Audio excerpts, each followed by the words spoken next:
The first time I dated Indonesian women, starting to date them, was in Hong Kong when I arrived there in 2006. So in this video I want to talk about dating Indonesian migrant workers, which I did when I was in Hong Kong. I also want to talk about how that experience actually changed me and made me also to look at things a little bit differently. This video is not a how to date Indonesian migrant worker video or how to date Indonesian woman.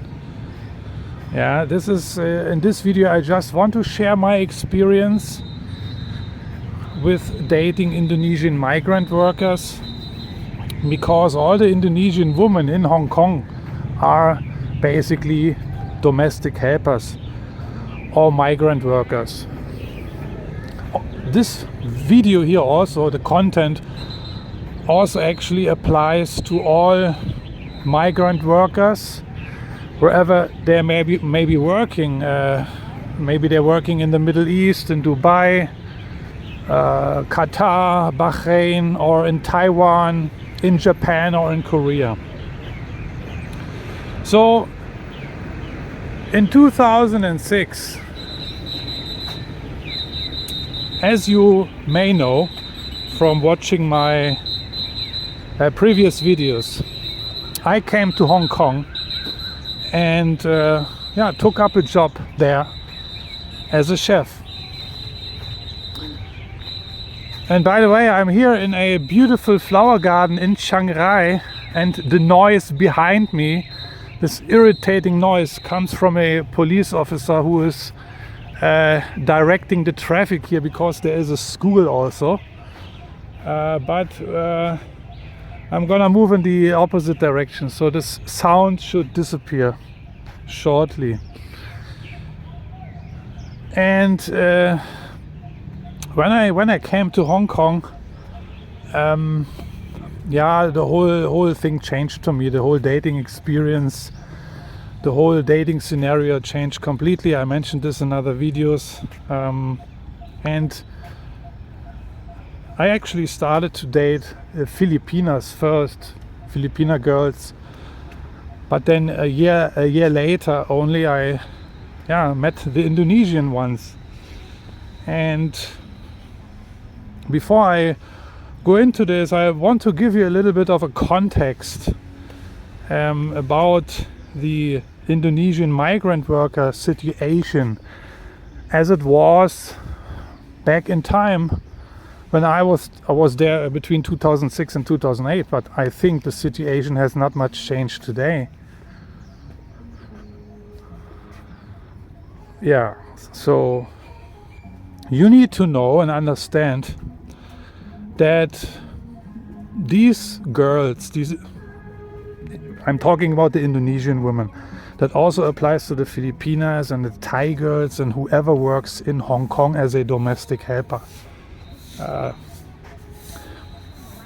These Indonesian women, they had a very harsh life before they came to Hong Kong already, or before they're coming to Hong Kong. Yeah. Most of them are coming from very poor families. Yeah. Many of their parents are actually peasants. They're coming from the island of Java mostly, East Java. They're dropped out of school. Their families are in debt. And some of them are even orphans. Yeah.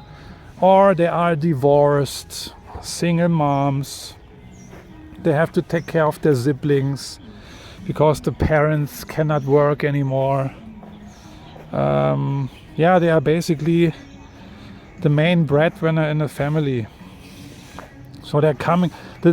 When they make the decision to go overseas and start taking up a new job, then that was not an easy decision already for them to make, because these girls actually don't want to leave their family and villages and cities and towns. They want to stay where they are. So really very harsh economical circumstances basically are forcing them to take up a job abroad. And Hong Kong is very popular among these girls, because apparently you can make a lot of money.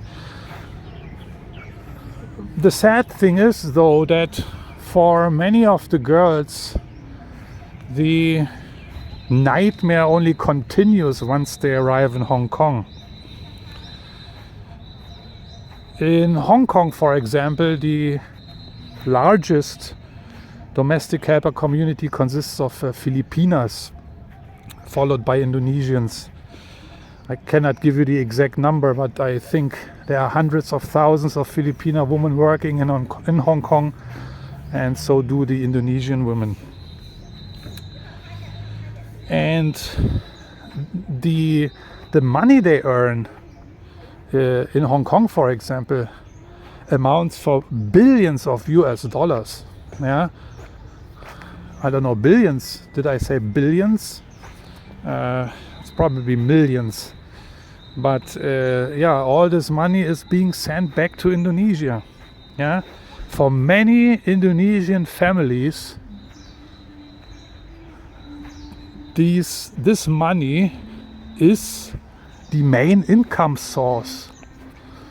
Yeah, so the girls who work in Hong Kong, they are very well aware of their situation. Yeah, of course they are aware, and they know that they are the main breadwinner, and they know that their families heavily depend on their income. Before they come to Hong Kong, they have to go into a training center in their respective areas in Indonesia. In these training centers, they are being trained. They also learn the language. They learn Cantonese, for example, because these girls need to communicate properly in Hong Kong with their Hong Kong employer. But it can take many months until they really get a job. So many of the girls, they actually stay many months in these so-called training centers. They don't get any money. They don't get paid, or sometimes they take up other jobs in the surrounding area for a dumping wage, So until they actually arrive in Hong Kong, many more months can pass, without any income. Once they arrive in Hong Kong, then they are basically immediately are being transferred to their future employers. And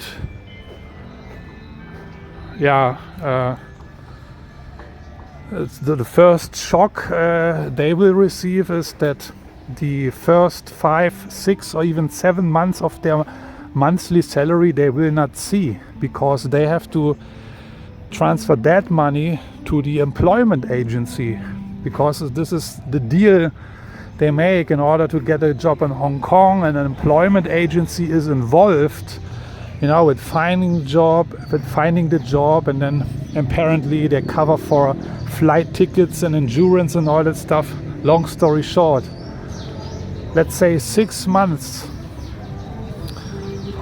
the first 6 months of their salary they don't see. They have to transfer it directly to the employment agency. So basically they work for nothing. Yeah. The minimum wage in Hong Kong for a domestic helper at the time was 3,320 Hong Kong dollar, which amounts roughly to, let's say, $300 or maybe $350. Okay, it's per month. This is the minimum wage. Hong Kong has actually, I think, strong labor laws. There's no issue. But the other question is, are these laws being enforced properly? So most of the girls, they receive less than this minimum wage, because the employer simply decides to cut the wage, which is really a bad thing. So, and this is what happens to many girls. They arrive in Hong Kong, they come to a family, they settle in, first 5, 6 or 7 months salary they don't see. Then they get less pay because the employer decides just to pay less. Just like that, without any reason, without any justification. Some girls don't even get any pay. No off days. Normally they have 1 week off per day. 1 off day per week, sorry. 1 off day per week. But the employer decides to not give that off day. Just let the girls work, slaving away at their job. They have to work overtime. I remember my girlfriend, she complained to me she had to work like bloody 18 hours per day, waking up like 4 in the morning and then taking care of whatever they have to do in the household, taking care of the little children, cooking breakfast, bringing them to school and walking the dog and doing groceries and cooking lunch and dinner, taking care of the elderly family members and all that shit, all that stuff.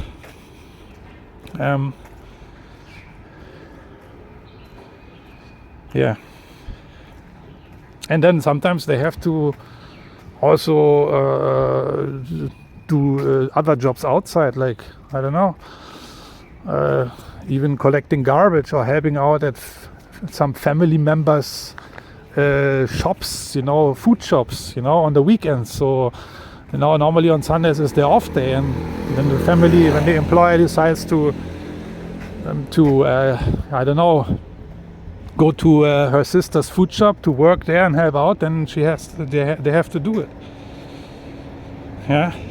Actually, there is a book. There is a book you can read. It's available online. If you are interested to learn more about all these stories, what is happening to these girls. It's called The Story of Indonesian Domestic Migrant Workers, and this is a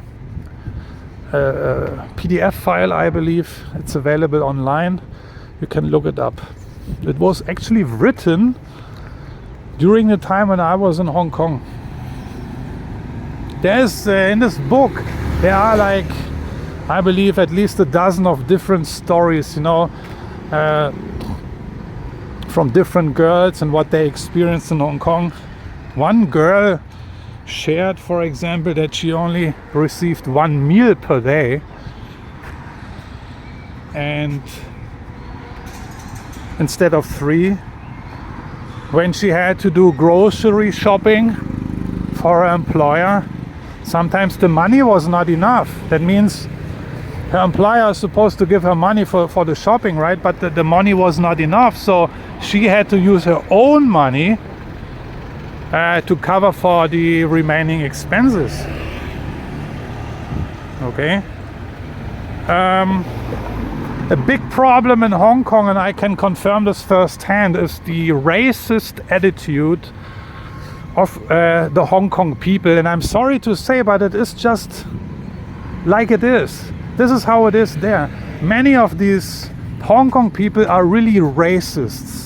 Yeah, and they display racist attitudes towards actually their own Southeast Asian fellas, like the Filipinos, Filipinas, the Indonesians and the Thais, just because they are smaller and have a darker skin. It is really stupid, I know, but this is how it is in Hong Kong, and this is also one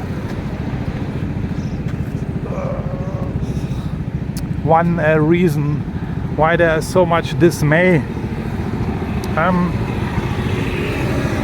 The girl also, the one girl in this book, she said that, yeah, even she had to kneel before her employer, and at one time she remembers that I don't know what she apparently messed up, but her employer let her. They woke her up in the middle of the night, and then she had to stand up holding her hands, and then they put wet clothes on top of her hands to let them dry overnight, and that kind of stuff. And these are unfortunately not single cases, at least not at the time. And then We have not even talked about rape and physical abuse. Yeah. Of course, these girls have a fear of job loss, of course, you know, and they are under an immense amount of stress. I'm not saying that all of the domestic workers in Hong Kong are suffering this. I believe many or plenty of employers are also very good employers. Yeah, especially I hear good things from the Western families, and this is also where the domestic helpers actually prefer to work. They prefer to work with Western families, you know, families from Australia, from England, from the States, from Europe, because they told me also personally they have more freedom, you know. They can go out also during the week and yeah, these kind of things. The employment agency, sometimes what the girls are doing, they're then running away from their employer or escaping to these employment agencies, and they seek help and advice. But these employment agencies, the ones who are responsible for bringing the girls to Hong Kong, they really suck, because you know they are in bed with the employers, and of course you know they depend on these Hong Kong families, because these Hong Kong families they're going through these employment agencies, and the employment agency is living from that. So of course they will not do much to assist these raped or beaten up or abused women. And they have of course the opportunity to file cases in Hong Kong at the Labor Department, and many girls are doing this because it's their right? But the problem is, you know, this can take many months until it's being processed and until a verdict comes out.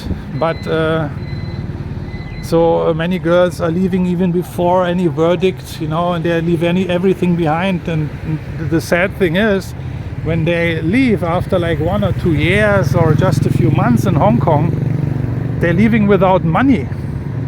So they didn't achieve their goal to save up money, feed their family or whatever, support their family. They're leaving empty-handed. Yeah. So really, really bad. This is now why I took so much time to explain it to you, because I think it's needed for you also to understand. And I try to make my videos also a little bit educational. Not only about dating and women and how to pick up the chicks and all that stuff, you know.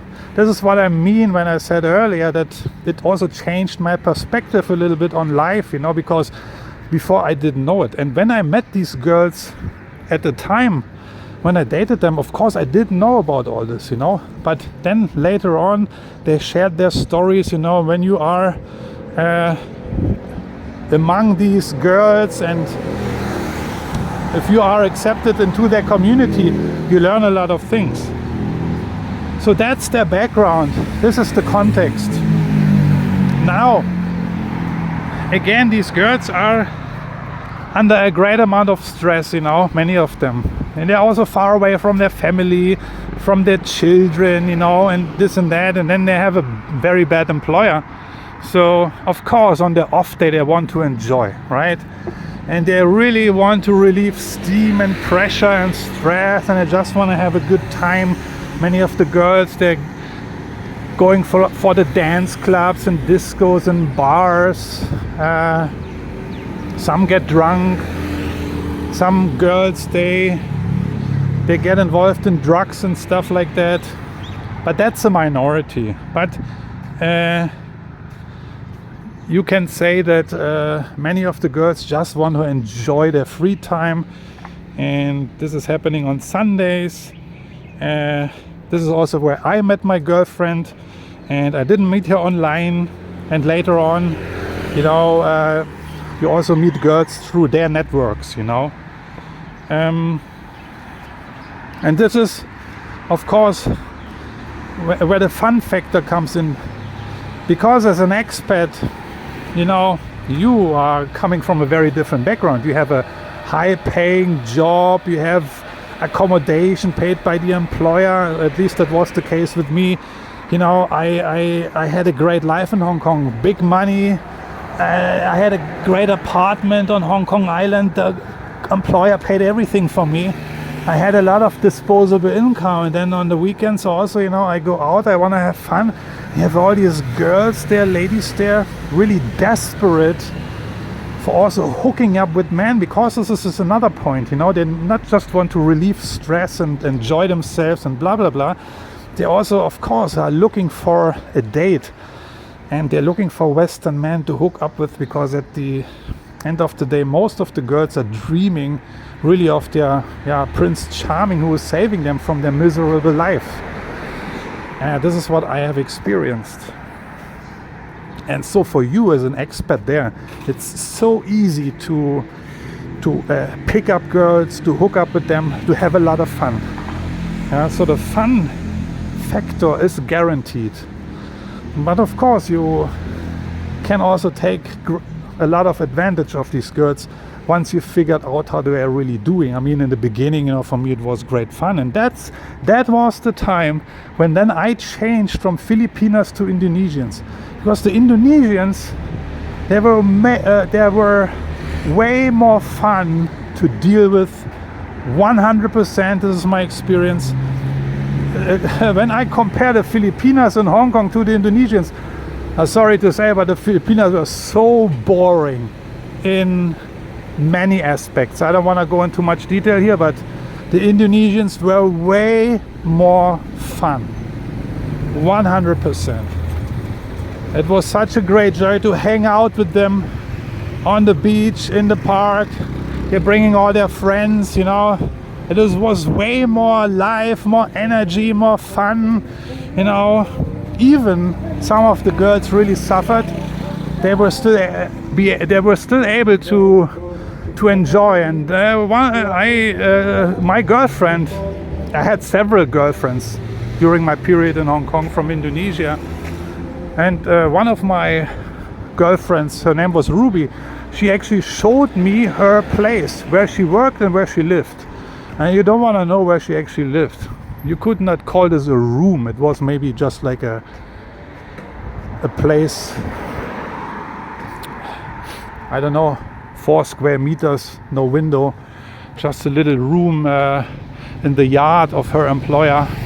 It's terrible. I cannot even describe this, you know. And yeah, so this is when I met these ladies, these girls, and I started having a lot of fun with them, you know. So what are the pros and cons of dating Indonesian migrant workers? Yeah, the pro is definitely we will have a lot of fun if you don't worry too much about their life or destiny or background or whatever, and you just care about yourself and your fun. Then you go ahead, you will have a lot of fun, you can enjoy, you will date a lot of girls, you get involved with a lot of pretty sexy, desperate ladies, you know. It's like paradise, because these women are desperate. But if you're serious about them, if let's say you really want to get seriously involved, then a big con obviously is the limited time. They will not much have time for you. I just explained it to you how it works. They have 1 off day per week. If they are lucky, they get 1 off day. You know, most of the time you will never see them physically. Yeah. And the other problem is they have psychological baggage. I just explained it to you as well. You know, they carry a lot of psychological baggage. Therefore, they have a lot of psychological issues because of their family background and where they're coming from and the whole story, and then what continues in Hong Kong. And so, I don't know if you want to get involved with a psychologically disturbed woman. Yeah, they have money issues. Yeah, and I also direct you to my video, which I have released a few weeks ago, Locked Up in Hong Kong. In this video I explain what happened to my girlfriend when she I was brought into jail in Hong Kong. So what's the moral of the whole story here? At the end of the day, for me it was a great experience to date Indonesian migrant workers, because it was a lot of fun, definitely, but also I learned something about their history, their culture and their background and everything, right? So they are good girls. That's what I want to leave you with. They are good girls. They are lovely girls. They have a good heart, all of them, most of them, but they struggle. We have to understand that there are time constraints. That's the problem. If you want to get involved in it seriously, you have limited time to meet them. But this is the most important thing in order to get to know a girl or a woman, right? You want to spend time with her. You need to spend time with her, right? In order to get to know each other better. And it is very, very difficult in Hong Kong. Long story short, if you're really serious, I don't know, marry her and then get her out. I don't know if this is good advice, because before you marry somebody you should get to know each other, but be careful. This is my advice. Be careful. Know what you want.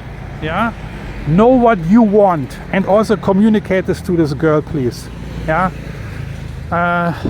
Know what you want. If you're not just too serious, then you probably also want to communicate it. There will be fine. Better have some fun than not having some fun. But don't play these girls. They are being played already so much, not by other expats, but by their employers, and by the employment agencies and their ex-husbands and this and that. There's a lot of baggage they carry. So you should know that before you get involved with these domestic workers. And what I just explained here applies also most likely to Filipinas, for example, okay?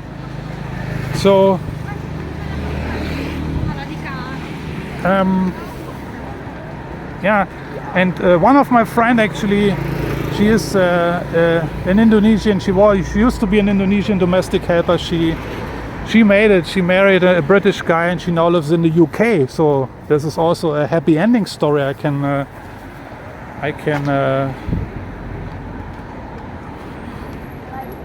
communicate here. So that's it. That's my story. This is my video about dating Indonesian migrant workers. And it changed my perspective, definitely, because I learned something about the culture, about the background. It also makes me think twice, So that's it for today. Let me know what you think. I hope you could learn something, and maybe this video will also help you in order to make a better decision. If you are really interested to date Indonesian women or even Indonesian migrant workers, let's say when you are in Hong Kong or any other place, in Dubai, in the Middle East or somewhere else. So I'm going to conclude my little walking tour through Chiang Rai in the early morning hours here. You see what's going on here. It's a lot of traffic, a lot of people. It's school time now. The people getting ready to go to school. And here's a big food court, but this is opening later. But anyway, have a good time, guys and girls. I'm gonna see you in my next video. Take care. Bye bye.